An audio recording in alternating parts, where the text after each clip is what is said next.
Tuhan menghendaki aku untuk berkembang, bertumbuh. Itulah rencananya, itulah kuasanya, itulah kekuatan bagi kita untuk bertumbuh setiap hari. Salam damai sejahtera saudara-saudaraku yang terkasih pencinta firman Tuhan. Berjumpa kembali dengan Bible Learning with Father Joseph. Saudara-saudaraku yang terkasih, apa kabar Anda hari ini? Besar harapan saya, doa-doa saya tadi ketika saya ekaristi, saya selalu mendoakan umat-umat yang sedang dalam membutuhkan pertolongan Tuhan. Entah sakit, entah rezekinya lagi amburadul, entah keluarganya sedang bermasalah, ataupun problem-problem kehidupan manusia. Saudara-saudaraku yang terkasih, apakah Anda sadar sesadar-sadarnya bahwa diri kita sebagai manusia ciptaan Allah adalah diciptakan secara luar biasa? Kita diciptakan dengan cinta yang luar biasa. Saya mengharapkan jangan sampai ada di antara Anda merasa tidak pernah dicintai oleh pribadi manapun. Entah gara-gara pernah terluka, salah didikan, pernah mengalami KDRT, mengalami kekecewaan, bahkan kegagalan, lalu lantas mengalami, udah deh, aku ini gak pantas dicintai. Aku ini gak pernah merasakan cinta. Aku gak pernah menemukan cinta. Saudara-saudaraku yang terkasih, sadarlah sesadar-sadarnya bahwa diri kita sangat dicintai oleh cinta yang tidak biasa, tapi oleh cinta yang luar biasa. Namanya cinta Tuhan. Nah, saudara-saudara, saya mau mengajak Anda untuk melihat kembali bacaan pertama dalam perayaan Ekaristi hari ini maupun yang hari kemarin. Karena apa? Dibacakan Kejadian bab 1. Kalau kemarin itu Kejadian bab 1 ayat 1 sampai 19 yang isinya tentang kisah penciptaan dari hari pertama sampai hari keempat. Sementara bacaan hari ini yaitu Kejadian bab 1 ayat 20 sampai bab 2 ayat 4. Itulah kisah penciptaan hari kelima dan hari keenam. Saudara-saudaraku yang terkasih, apakah Anda menyadari ada sebuah perbedaan yang luar biasa antara penciptaan dari hari pertama, 2, 3, dan 4 dengan penciptaan hari kelima dan hari keenam? Coba Anda buka-buka kitab suci Anda juga bisa ditolong dengan ruah supaya mempermudah Anda. Kira-kira apa ya Romo yang membedakan antara kisah penciptaan di ayat 1 sampai ayat 19 sampai ayat 20 sampai bab 2 ayat 4? Apa kira-kira? Kalau penciptaan di hari yang pertama, Allah menciptakan cakrawala. Lalu kemudian Allah memisahkan terang dan gelap. Lalu kemudian Allah memisahkan antara daratan dan lautan. Kemudian ditutup dengan Allah menciptakan benda-benda penerang. Saudara-saudara, itulah yang diciptakan oleh Allah hari pertama, hari kedua, hari ketiga, sampai hari yang keempat. Semuanya benda-benda mati. Itu yang pertama.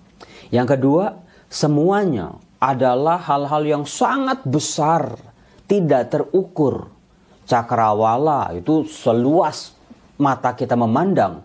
Langit bumi itu luasnya luar biasa. Jadi di 4 hari penciptaan Allah menciptakan mega creation. Allah menciptakan hal-hal yang besar-besar, tapi semuanya benda mati. Terang dan gelap, wah itu luar biasa menguasai kehidupan kita, bukan? Lalu benda-benda angkasa, matahari, bulan, bintang, semuanya itu diciptakan oleh Allah adalah benda-benda yang besar, tapi semuanya mati. Baru tahu kan? Baru sadar kan? Lalu, saudara-saudara, ketika kita membuka bacaan pertama hari ini, Kejadian bab 1 ayat 20, Allah menciptakan apa coba? Binatang-binatang, tumbuh-tumbuhan. Binatangnya aja dibagi-bagi. Binatang yang di udara, burung-burung, binatang yang melata, binatang yang berkeriapan di dalam air. Kemudian Allah menciptakan tumbuh-tumbuhan. sebagai makanan bagi manusia. Baru di hari ke-6 Allah menciptakan manusia. Saudara-saudaraku yang terkasih, lagi-lagi dibandingkan bulan, bintang, bumi, langit, binatang, tumbuhan, dan juga manusia adalah ciptaan-ciptaan yang kecil-kecil, mini creation. Tapi yang luar biasanya, yang sangat membedakan, meskipun kecil-kecil, tetapi mereka adalah makhluk-makhluk hidup.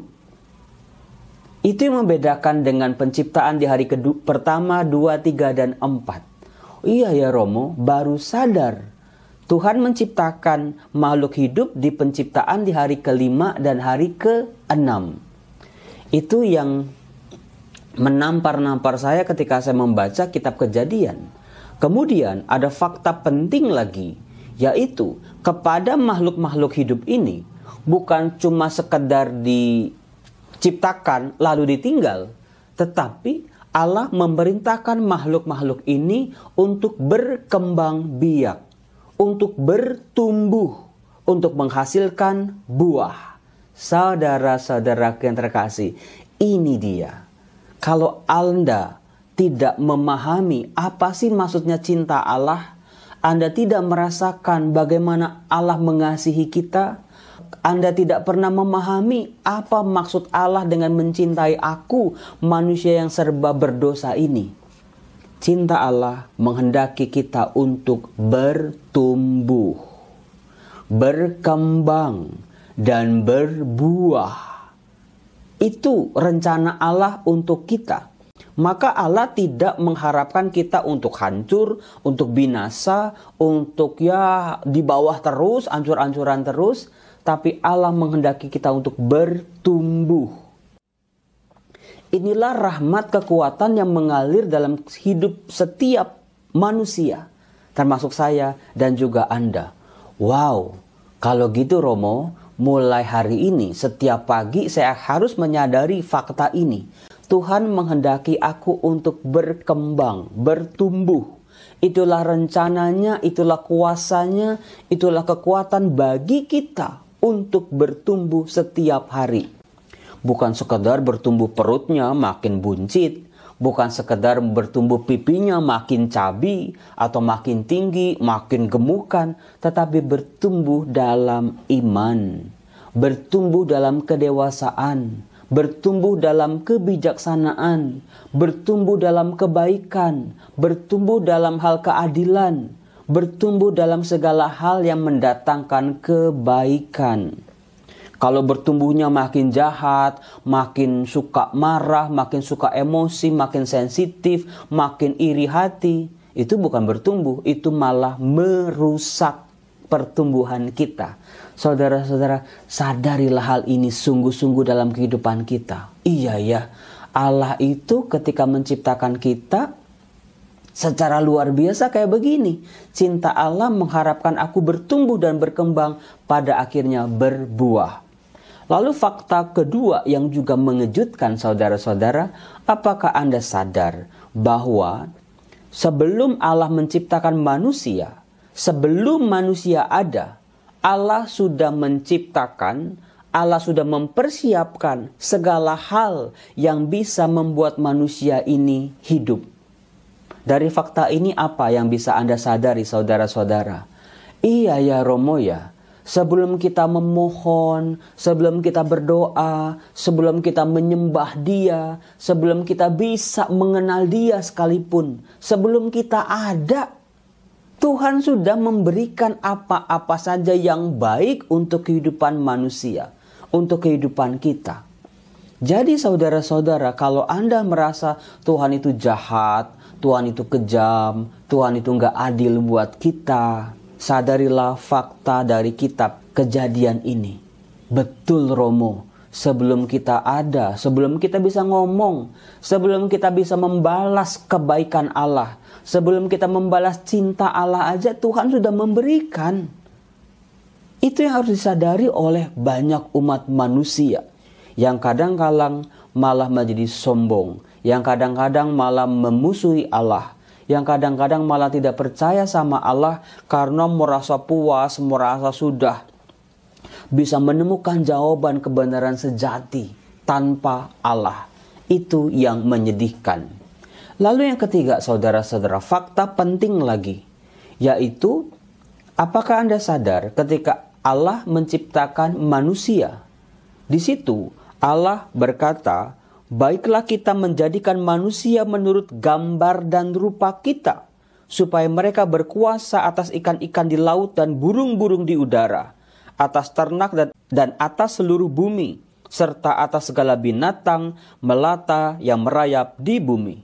Maka Allah menciptakan manusia itu menurut gambarnya. Menurut gambar Allah diciptakannya dia, laki-laki dan perempuan diciptakannya mereka. Apakah Anda menyadari ada sesuatu yang sangat penting di sini? Yaitu ternyata Romo, kalau kita manusia, bahkan ada lagunya, wong kok ngene dibanding-banding ke, saing-saing ke, oh pasti kalah. Kita manusia paling gak suka dibanding-bandingin. Kalau dibandingin sama, weh Romo Yosef ganteng ya kayak aktor Korea.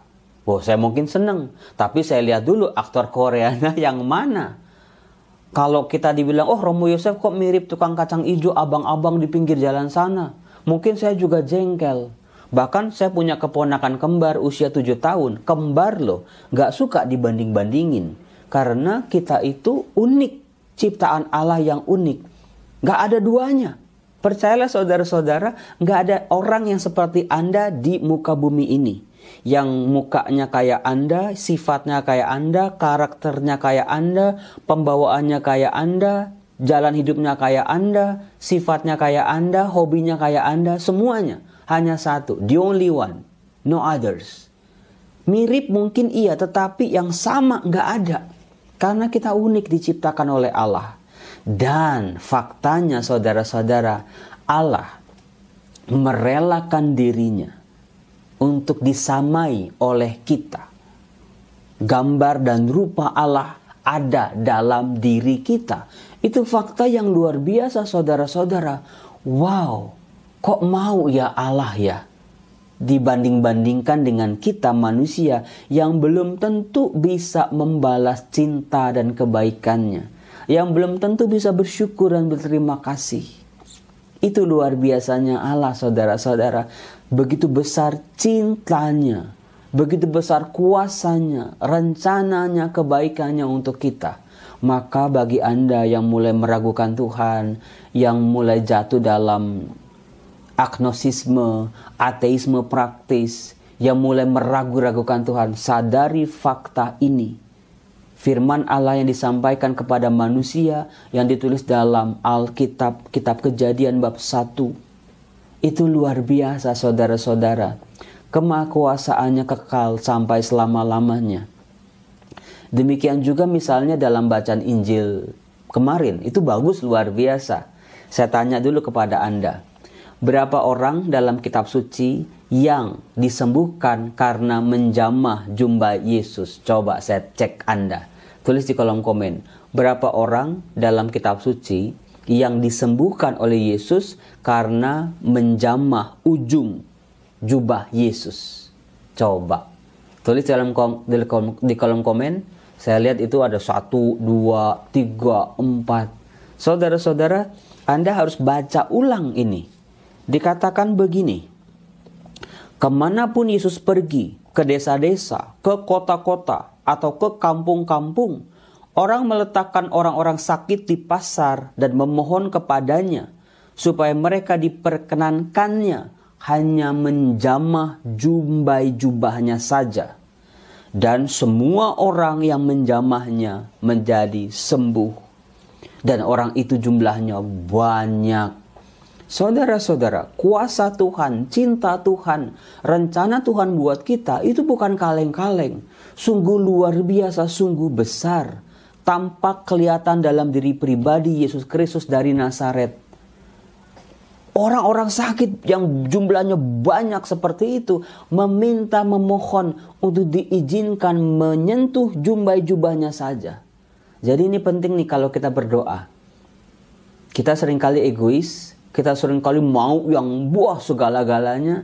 Orang-orang sakit di Genesaret ini hanya memohon, Tuhan biarkanlah aku menyentuh ujung jubahmu saja. Dan diizinkan oleh Yesus dan mereka semua menjadi sembuh. Itulah kemahakuasaan Allah. Itulah kuasa Allah yang tampak dalam diri Yesus Kristus Tuhan kita. Saudara-saudara yang terkasih, jangan pernah meragukan kuasa Tuhan dalam kehidupan kita.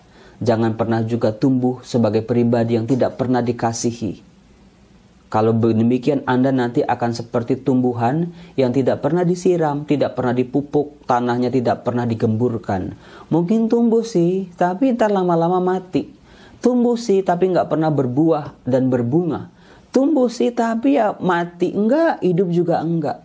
Saya yakin Anda juga pasti tidak mau seperti itu, bukan? Teruslah, setiap pagi sadarilah, terima kasih aku ciptaan yang istimewa. Terima kasih Tuhan, aku dicintai oleh kasih yang luar biasa.